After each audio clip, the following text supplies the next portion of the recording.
السلام عليكم. عليكم. اهلا اهلا لو استاذ. سمحت بدي صاحب الشركة. خير شو بتريد؟ بدي يوسف بيك شخصيا.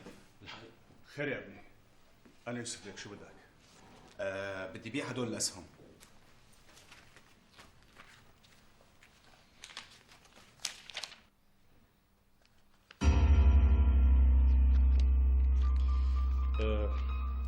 مين لك هذا الدفتر؟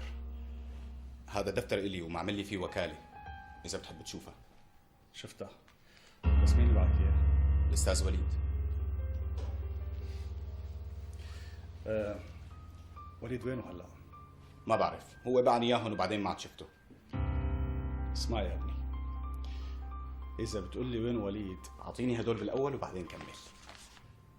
ماشي. إذا بتقول لي وين وليد راح اشتريهم منك وراح ادفع لك فيهم مبلغ ما بتحلم فيه أبدا. يعني هلا ما بدك تشتريهم؟ لا، بدي اشتريهم. هو الحقيقة في حسابات بيني وبين وليد، إذا بتقول لي وينه راح اشتريهم منك وادفع لك إكرامية ما بتحلم فيها. يعني أنت ما رح تشتريهم إلا إذا شفت وليد؟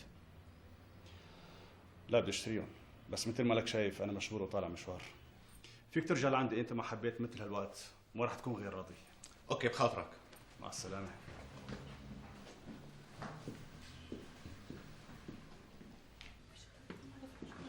لك سعيد، كيف تركوا لهذا الولد؟ أنا عم لاحقه يا بيك، بس هو فجأة إجا لهون. بتضلك وراه وما بتتركوا له حتى تعرف وين وليد. يلا أمرك. إذا ما خلصنا من وليد ما رح يهدى بالي. سوسن، وليد رح يضل بيني وبينك. شو قصدك؟ ما فهمت. لك يا ريت تريحيني وتقولي لي شو هالسر يلي بينك وبينه بس. يلي بيني وبينه المحضر والبناية وألف قصة تانية أنت بتعرفهم. بس هيك؟ بس تفضلي.